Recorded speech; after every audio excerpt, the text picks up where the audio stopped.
Hello বন্ধুরা, দেখুন আমি চিকেন রান্না করছি।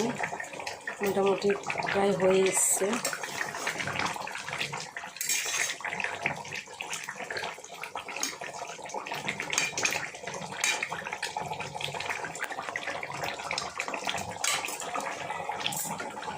এরকমই ঝোলটা রাখবো। আজকে আমার গলাটা ঠান্ডা লেগেছে, গলার অবস্থা খুব খারাপ।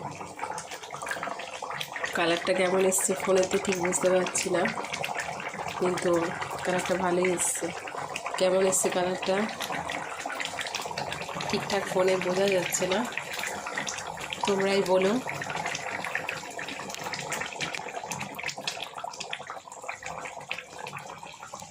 হয়ে এসছে চিকেনটা, আমি এবার নামিয়ে নেব। ছোট্ট একটা ভিডিও তোমাদের সঙ্গে শেয়ার করলাম। ভালো লাগলে লাইক কমেন্ট শেয়ার করে দিও, পাশে থেকো আমার। কেমন বন্ধুরা, টাটা।